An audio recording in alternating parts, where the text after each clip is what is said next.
Papo Mineiro hoje, numa prosa de preservação cultural, do patrimônio cultural também, com o arquiteto urbanista Flávio Carsalage. É um conhecido desde a adolescência, tem uma percepção de uma pessoa de muita inteligência, muito atuante. Ele hoje é professor titular da UFMG e também diretor da editora UFMG. Mas tem uma bela passagem pelo IEFA e hoje é o presidente do ICOMOS Nacional, o ICOMOS do Brasil. Seja bem-vindo, Flávio. Obrigado, Hernani. É um prazer estar aqui com você e a gente poder compartilhar um pouco aí dessas nossas histórias e experiências. Não tem dúvida que são importantes e nós vamos conhecer um pouco do Flávio. Às vezes muita gente ouve ele pela história cultural do Estado, mas também a sua vida pessoal, que é também muito devotada a esse patrimônio, né, Flávio? Então, hoje a palavra é sua. Bom, primeiro cumprimentar a todos que estão me vendo, né, todos e todas que estão me vendo, e dizer que é um prazer estar aqui revendo o Hernani. Nós tivemos a sorte de estudarmos juntos no Colégio Estadual, que foi uma formação muito importante, né, do ponto de vista da democracia e do ponto de vista da nossa inserção social. Talvez até seja um bom start, né, um bom início para essa conversa nossa. Porque lá eu acho que a gente aprendeu a ter um senso grande de justiça social, um senso grande de responsabilidade social, e que é o que acabou nos acompanhando a vida inteira e talvez até inspirando mesmo a nossa atuação, né, posterior. Eu formei em arquitetura e urbanismo em 79, né? Na realidade, a formatura foi em 1980 em função de algumas greves que naquela época estavam acontecendo, né? que era comum naquela época de redemocratização, né?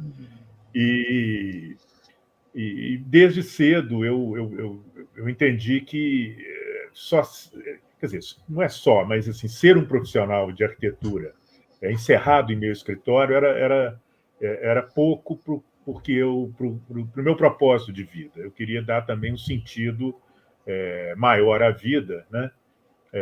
E aí acabei me integrando muito em causas populares, em certos nichos de defesa de valores que eu achava que eram importantes. Bom, logo aqueles anos, né, como eu disse, eram anos que nos davam muita energia, né, Hernani? A gente tinha um país a reconstruir, né? Passado o movimento da ditadura, a gente tinha um país a reconstruir. Mas também, por outro lado, foi muito difícil, né? Foram momentos muito difíceis, porque a gente estava num Brasil, além de muito arrasado, né? Ele também estava com um problema econômico muito grande. Nós formamos, você sabe bem disso, também deve ter sofrido as mesmas dificuldades que eu na sua profissão, né? A gente estava com um país estagnado economicamente. E ele custou muito a se reerguer, né? Porque o país não se reergue assim, em poucos anos. De uma hora para outra, né? De uma hora para Ainda mais outra. um país gigante desse, né? Pois é. E aí a gente se formou e começamos a trabalhar no escritório, né? No momento em que não havia investimento público, muitos investimentos públicos no país, e no momento também que a sociedade não estava ainda muito disposta a investir em arquitetura. Então foram momentos muito difíceis, aqueles momentos iniciais. Mas a gente procurou, claro, né, com toda a juventude, com todo o fôlego que a gente tinha naquele momento, a gente procurou buscar caminhos, né, e até que o escritório foi bem, relativamente bem, para as condições daquele momento. A gente participava muito de concursos, ganhamos muitos concursos, mas eles também, a gente ganhava os concursos, mas eles não iam para frente, que era uma coisa terrível, né? A gente ganhava o prêmio, mas a contratação, que era o objetivo do concurso, ela acabava não se realizando e as obras também não se realizavam. Ficava engavetada. Ficava engavetada. Então, aquilo dificultava a realização da gente. E aí eu comecei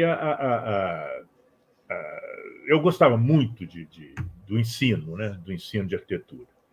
E assim, logo que formei, em 80, em janeiro de 80, eu já estava pensando em dar aulas. Quer dizer, eu tinha meu escritório e estava pensando também em dar aulas.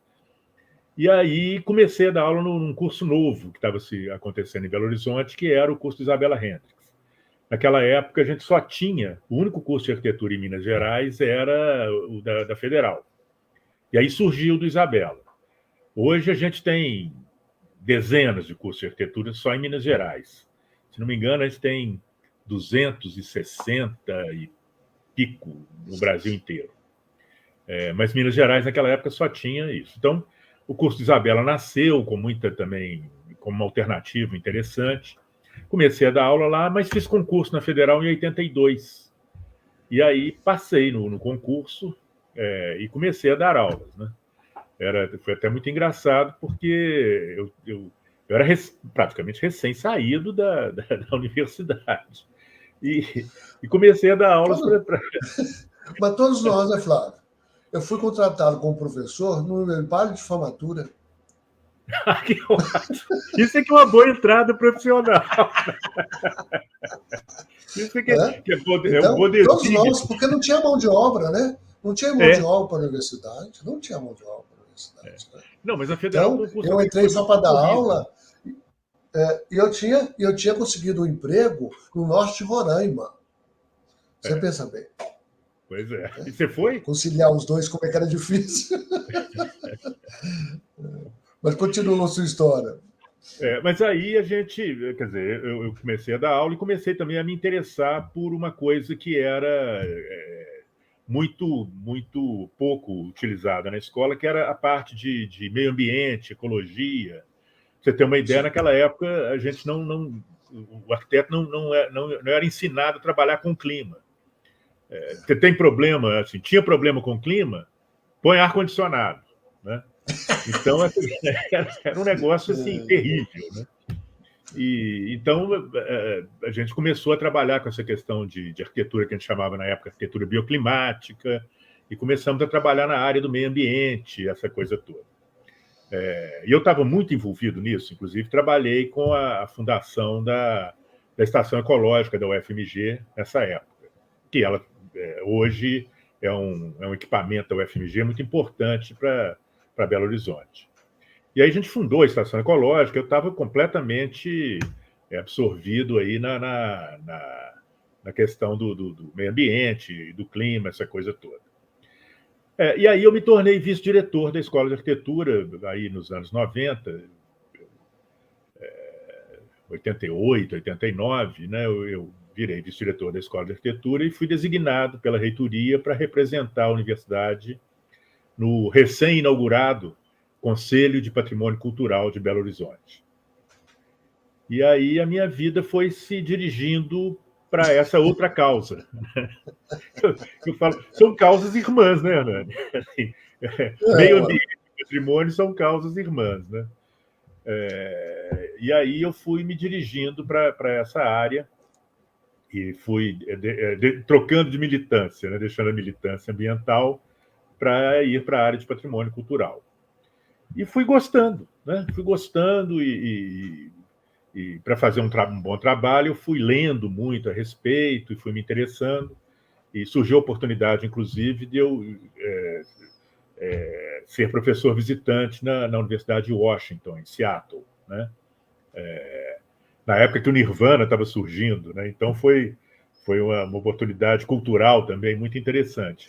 E Seattle é pouco mais velho do que Belo Horizonte, 30 anos mais velho do que Belo Horizonte. Então os problemas de patrimônio cultural lá eram muito similares. O estado lá é Utah, né? O estado de Utah, né? É Washington, estado. É ali na costa oeste, né? É o estado mais extremo do da outro lado, costa. para baixo de Vancouver. É pertinho de Vancouver. Seattle, inclusive, é pertinho de Vancouver, né? E aí fiquei por lá, né, durante 6 meses como professor visitante e trouxe também muitos projetos para fazer em Belo Horizonte, né? Entre eles um que quase vingou, que foi o Rua da Bahia Viva, que foi um projeto que eu trabalhei junto com Pedro Paulo Cava, de tentar resgatar a importância cultural da Rua da Bahia. Rua da Bahia. Porque a Rua da Bahia é uma rua muito citada na literatura, muito ligada à vida de Belo Horizonte, e por coincidência, ou até eu acho que não é uma coincidência, mas exatamente por causa dessa vocação, a Rua da Bahia tem uma série de equipamentos culturais, teatros, cinemas, etc., que se instalam ao longo da Rua da Bahia inteira, né?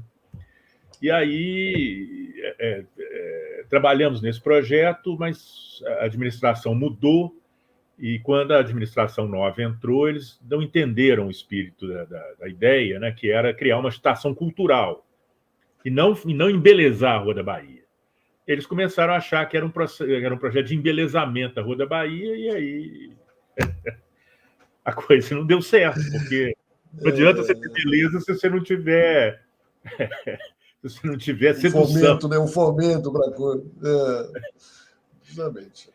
Uma pena, né? Aí, um projeto muito importante. Uma pena. Depois tentamos resgatar de novo esse projeto, mas acabou não acontecendo. Mas é essa ideia também de que o patrimônio cultural, que é uma ideia que eu persegui também durante toda a minha vida, que o patrimônio cultural ele não é algo para ficar em redomas. Na realidade, o patrimônio cultural ele tem que ser exposto, ele tem que ser vivido, porque senão ele não exerce a função social dele, que é de gerar identidade, gerar pertencimento, gerar participação das pessoas, né? E ser legitimado pela própria sociedade. Bom, nesse momento, a minha inserção também no cenário municipal ela já estava muito consolidada. Eu lembro que nos 100 anos de Belo Horizonte, a gente trabalhou no projeto de adaptação do antigo Museu de Mineralogia, né, que é ali, aquele prédio neogótico, né, que muita gente acha até que é igreja. Que é uma igreja. Hoje o Museu da Moda. Hoje é o Museu da Moda, exatamente. Nós transformamos em centro cultural, essa coisa toda, foi um dos grandes presentes que Belo Horizonte teve nos seus 100 anos naquela época. E aí, claro, já estava muito inserido. Nesse momento também eu virei presidente do Instituto de Arquitetos do Brasil, em 97. Exatamente, 97 era o ano do centenário de Belo Horizonte, né? Então, eu também virei presidente do Instituto de Arquitetos do Brasil aqui em Minas Gerais, no departamento de Minas Gerais. E, claro, como presidente do IAB, a gente tinha muita interface com a sociedade, né? E a gente, com a sociedade, com as questões municipais, né? Na época, a gente estava fazendo um novo plano diretor para a cidade, enfim, várias coisas estavam acontecendo.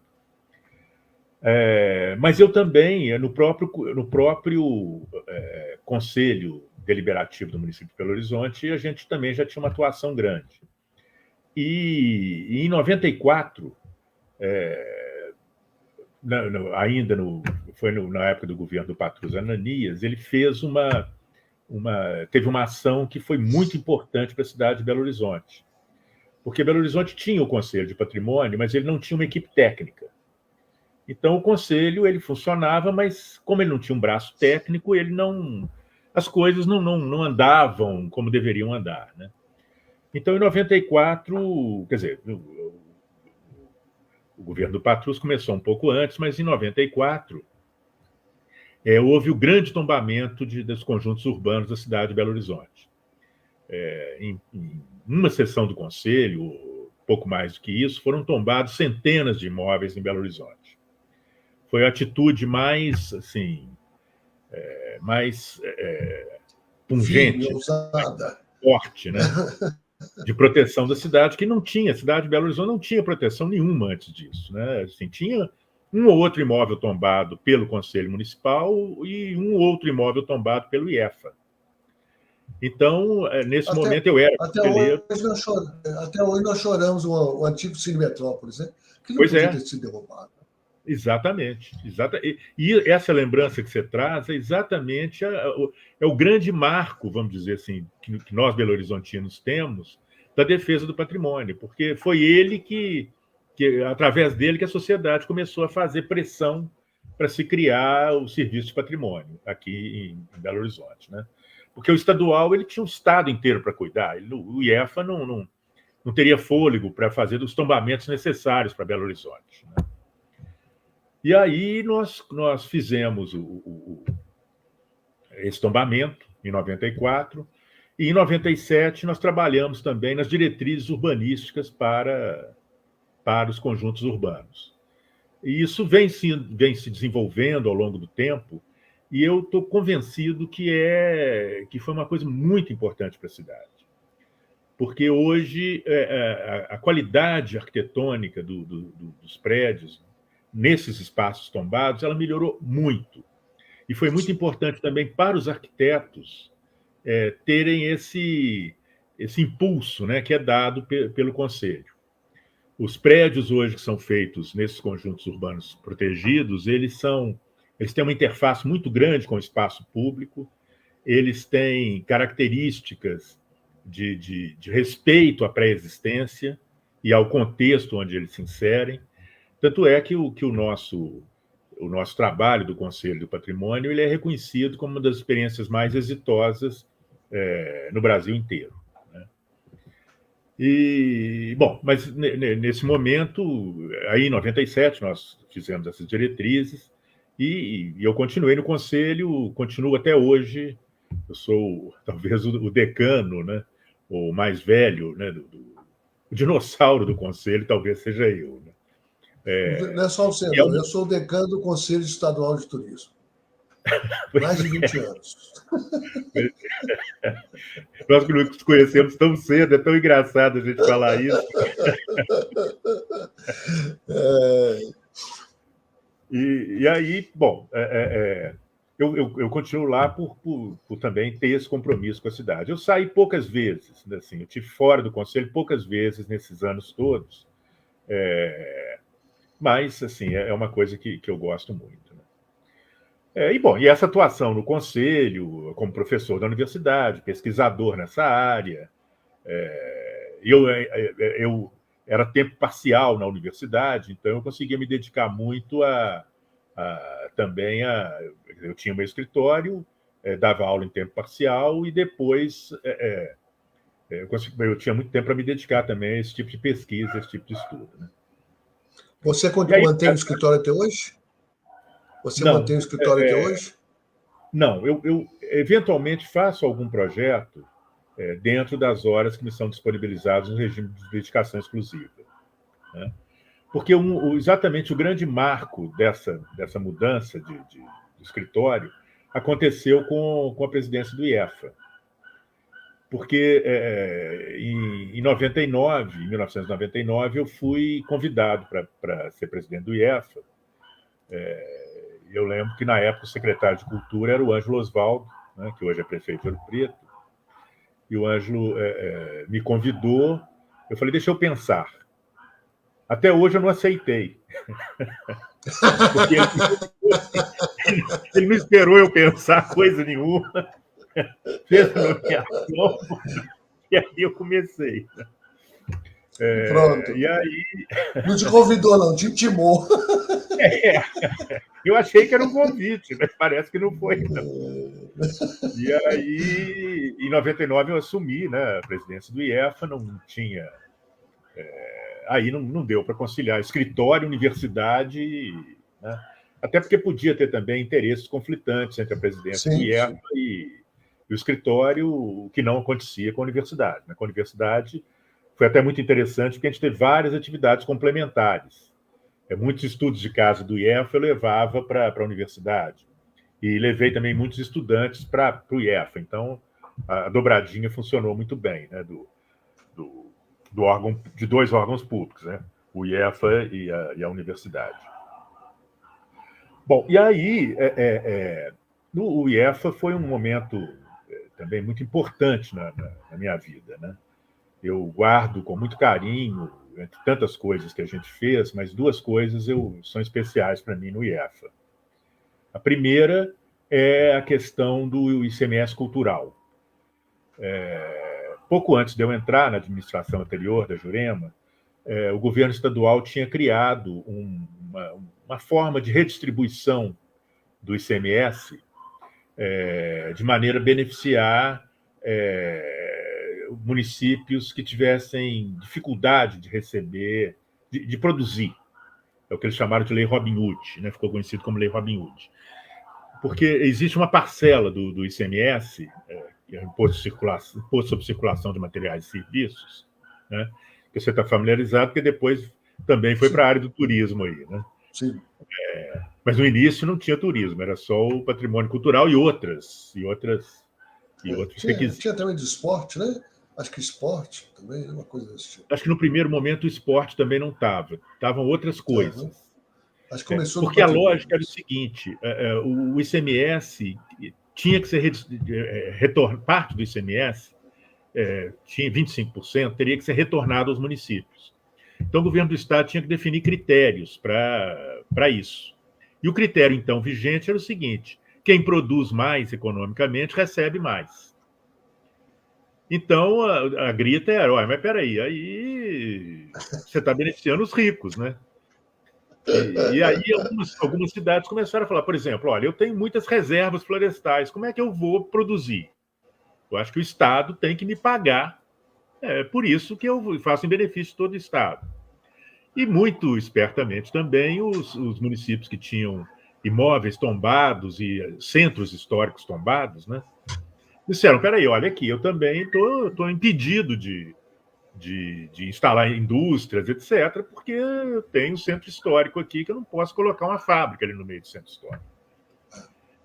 E aí começou, nós conseguimos ter uma parcela disso, né? Então isso veio da gestão anterior, que essa lei é de 98. E aí nós falamos, bom, aqui, quando nós assumimos o IEF, falamos, aqui nós temos uma oportunidade muito grande de difundir o conceito de patrimônio cultural em vários lugares. Né? E era muito curioso porque a gente ia nas cidades e eles diziam assim, a ideia de cidade histórica, né? Não, a cidade não tem história, a minha cidade não tem história, a gente não tem nenhum palácio, nenhuma igreja. Gente, todo mundo tem história, todo mundo tem história. Façam a sua, escrevam a sua, né? E guardem, né? Preservem os bens que são importantes para a sua cidade. E o conceito, isso foi sendo difundido, e hoje 93% das cidades, dos 853 municípios de Minas Gerais, têm seus conselhos de patrimônio cultural.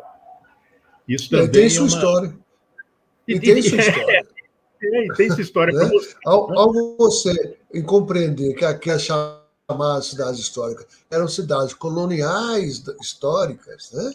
Que são aí em 40 e poucas, né? Que era advindo das 7 vilas, logo que você olha a história, né, cara? Aí você começa a entender. Agora, toda cidade tem sua história. Né? Toda cidade tem sua história. E hoje é muito firme isso, muito tranquilo isso. E foi também interessante, Hernani, nessa época, na área do turismo, porque foram criados os circuitos turísticos de Minas Gerais. Foi o governo que criou, foi o primeiro governo que criou, foi o governo Itamar Franco, ele criou 99 a 2002. Né? Aí ele criou a primeira Secretaria de Turismo, se não me engano, você me corrige se eu estiver errado, e também estruturou os circuitos, né? Então foi uma ação muito importante também que nós fizemos naquela época. A segunda ação que eu gosto de lembrar foi a questão do queijo, né? do registro, do modo de fazer do queijo do Cerro. Porque as discussões internacionais sobre a questão de patrimônio estavam também se deslocando muito para a questão do patrimônio imaterial, porque a gente ficou quase um século preocupado com a pedra e o cal, né, como a gente costuma dizer, né, com os prédios. Né? E aí, quer dizer, começou a falar, bom, isso não é, só isso não é patrimônio. Então, no nível nacional, o IPHAN fez uma regulamentação do patrimônio, patrimônio imaterial no ano 2000. E aí nós criamos a nossa imediatamente, fomos o primeiro órgão estadual de patrimônio a criar e tivemos o primeiro bem registrado como patrimônio imaterial, que foi exatamente o modo de preparo do queijo do Cerro. Né? E a história se repetiu. A gente foi no Cerro, lembro que a gente chegou lá, a equipe, né, do IEFA, nos apresentamos aos produtores rurais como sendo da Secretaria de Cultura, e aí eles nos perguntaram, não seria agricultura? Não, é cultura. E aí eles diziam assim, ô moço, a gente aqui não tem cultura, não. Cultura é só pra gente chique. E era um negócio complicado. É interessante isso, Flávio. É interessante isso, porque os circuitos foram criados em 2000, 2001, a grande maioria, né? E eu encontro até hoje pessoas que vivem de um equipamento hoteleiro ou de um equipamento alimentício, eles não se enxergam como empresário. Eles não se enxergam. Interessante isso. Igualmente isso, né? Porque há 20, nós estamos falando só de 20 anos, é ali para trás, né?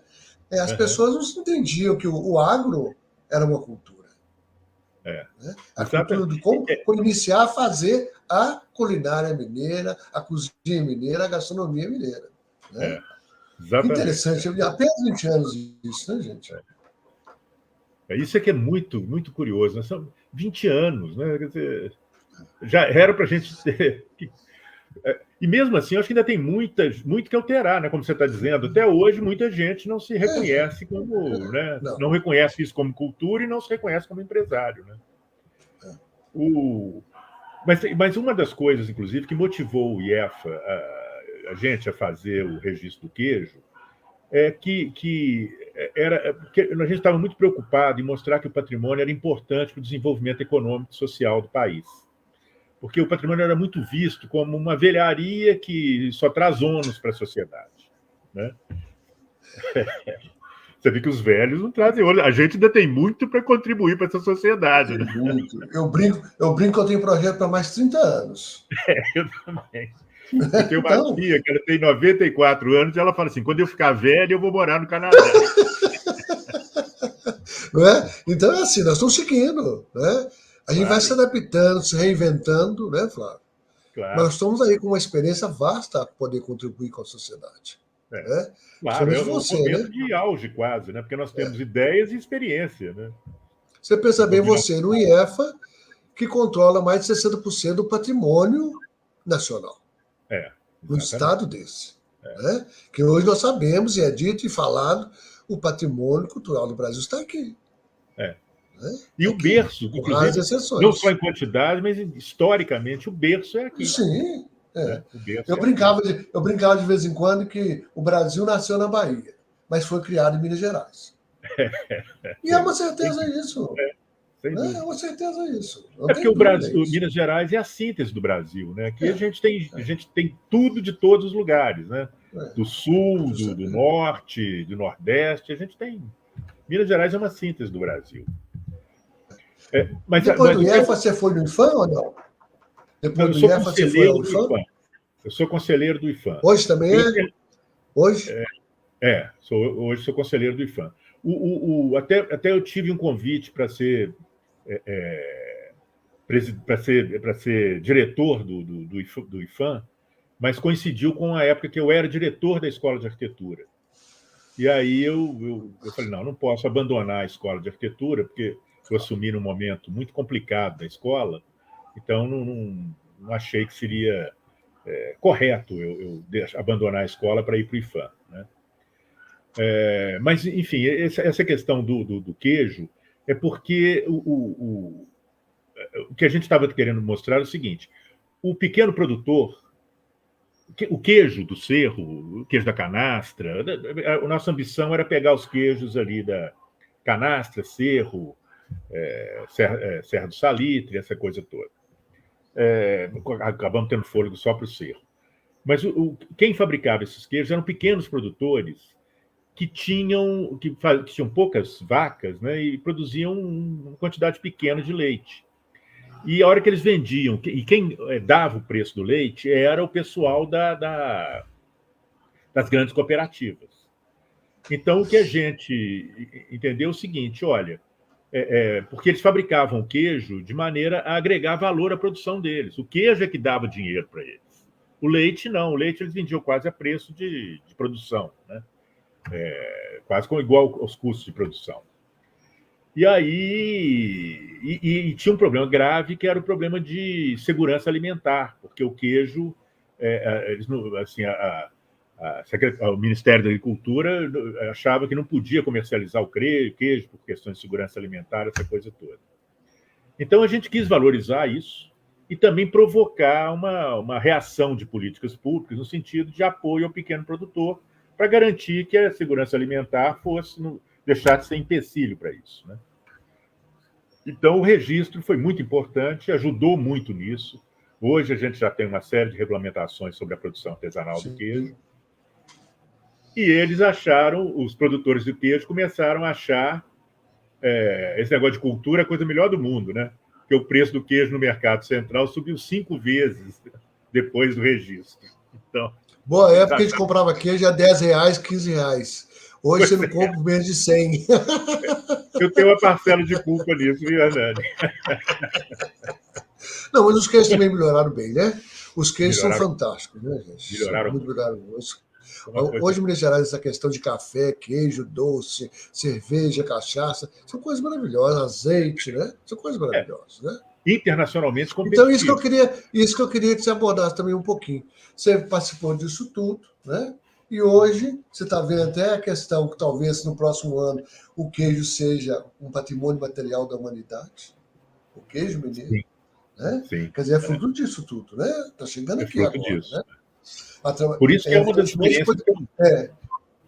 Podia ter ficado quietinho isso, mas acontece que, graças a Deus, nós temos hoje à frente da Secretaria de Cultura e Turismo, né? Uma equipe liderada pelo Leônidas, que entende todo esse papel, pôs tudo para frente e tem feito boas conquistas ao longo de tudo isso. Né? Não só para o interior, mas também para o próprio Estado, para o próprio ganho, né? O próprio ganho mesmo do Estado, de ter mais turistas, de ter mais investimentos, etc. Né? Você pensa bem, nós vamos ter um ressorte de uma cadeia portuguesa. Né? Pois é. Não, e o Leônidas ele tem feito muita coisa. O Leônidas é um sujeito de visão, né? E uma experiência que eu tive muito boa com o Leônidas também foi a questão da Pampulha como patrimônio mundial, né? O conjunto moderno da Pampulha como patrimônio mundial. Que também foi uma coisa muito importante para Belo Horizonte, para Minas Gerais e para o Brasil. Né? Eu tinha, depois que eu saí do IEFA, eu me tornei uma espécie de subprefeito da Pampulha. Na época, a administração municipal ela tinha as administrações regionais que funcionavam como subprefeituras, né? E eu virei o administrador regional da Pampulha. Então, eu conheci muito a Pampulha, trabalhei muito na Pampulha, não só no conjunto tombado, né? Mas também em toda a regional Pampulha. Foi uma experiência também muito, muito importante, né? E isso acabou me credenciando para coordenar tecnicamente. A coordenação geral foi da Luciana Feres, né, que hoje é secretária municipal, é presidente da Fundação Municipal. Hoje é presidente da Fundação. E eu fui o coordenador técnico. Eu lembro disso. Acompanhei isso tudo. Imagino que sim. Né? Mas assim, não só porque eu tinha sido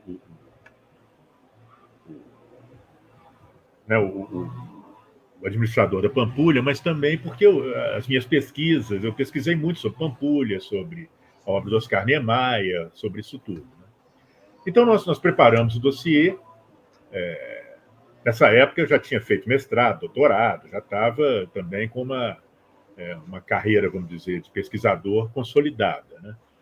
E aí nós preparamos o dossiê e foi muito elogiado pela Unesco, e a Pampulha se tornou Patrimônio da Humanidade. E até hoje a gente tem trabalhado com a questão do resgate da Pampulha mesmo nessa... Porque eu acho, não sei se você tem essa mesma impressão, é que a Pampulha ainda é uma pedra bruta a ser trabalhada. Sim, Ela tem um claro. potencial turístico imenso, que a gente não explora 10%. Que isso, nem 5%. Nem 5%. Acho que 10% foi otimismo meu. Então, ali, nós temos uma riqueza, né? Aliás, Minas Gerais inteiro, né? Assim, Belo Horizonte tem muita riqueza que as pessoas não conhecem. Eu estava brincando outro dia, é o seguinte, que nós estamos descobrindo novos diamantes. Né? Estava escondido, e agora nós estamos começando a descobrir aéreo de outros diamantes. É uma boa metáfora para a nossa mineridade. São outros diamantes. Você chega, por exemplo, no Agromongol hoje, uma cidade de Agromongol. Que maravilha. E ela começou junto com Diamantina. As cidades dos diamantes eram Diamantina e Agromongol. Né? Assim como lá para o lado de Teófilo-Otoni, são as pedras preciosas. São. Então, é muita riqueza, Flávio. É muita riqueza. Muito. Sabe? A riqueza cultural e a riqueza natural de Minas Gerais é imensa. Imensa. E aí, quer dizer, a gente fica achando que a gente ainda pode também fazer alguma coisa para a Pampulha ocupar o lugar que ela merece, né? Eu tenho me dedicado também a trabalhar isso. Com a sua inteligência, você pode fazer vários planos. Você pode fazer vários planos, não só de Pampulha, mas de várias outras coisas. Né? O que é o seu pensamento agora? Quais são os planos? Quais os planos daqui para frente? Pois Bom, eu estou como presidente eu estou como diretor da editora da UFMG já há algum tempo, né? Então tem os planos na área de edição, essa coisa toda, né? Que ao mesmo tempo que a editora da UFMG ela tem a missão de publicar livros que não interessam ao mercado comercial mais amplo, né?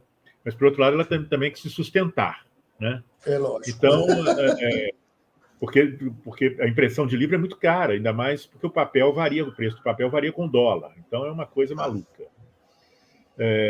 Mas então a gente está procurando na editora da UFMG, que faz parte desses planos, e alguns deles já realizados, né, de também, além do caráter científico, dar também um caráter extensionista. Ou seja, tentar levar esse conhecimento que é produzido, não só na UFMG, mas porque a editora não pode ser endógena, né? O conhecimento científico que é produzido, não só através da ciência propriamente dita, dos livros de maior profundidade científica, mas essa ideia extensionista de levar esse conhecimento a públicos diferentes. Então, a público leigo e também ao público infanto-juvenil. A gente tem um selo, que é o Estraladabão, que é um título dado pelo Ângelo Machado, né? Que é uma série de livros técnicos científicos para crianças e adolescentes, né? Então é um livro, é um selo muito interessante, né? E estamos também agora, inclusive, dia 9, né, depois de amanhã, nós estamos com uma licitação, um edital, desculpa, né? Um edital para essa coleção Tempos Presentes, que é a ideia de fazer livros pequenos com temas atuais, exatamente levando conhecimento científico para o público maior, né? Numa linguagem mais acessível, essa coisa toda. Então, esse é da editora, né? Para Pampulha, nós também estamos trabalhando aí com algumas ideias para aproveitar o potencial da Pampulha e resgatar a Pampulha como centro cultural. Isso deve também se estender por vários anos, né? E na presidência do ICOMOS? Pois é. E também, atualmente, eu estou como presidente. O ICOMOS, para as pessoas que não sabem, é o Conselho Internacional de Monumentos e Sítios. Então, ele é uma rede que foi criada, é uma rede internacional que foi criada dentro de uma convenção internacional produzida pela Unesco, que foi em Veneza, em 1964. O ICOMOS é fruto disso. E ele é o braço técnico da Unesco para assuntos de patrimônio mundial.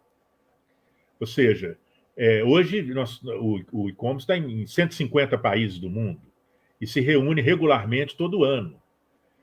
Então, é uma rede de muito prestígio e muita força internacional, porque ela tem essa ligação com a Unesco. Tanto é que todos os candidatos a patrimônio mundial, eles passam pelo crivo técnico dos técnicos do ICOMOS, né?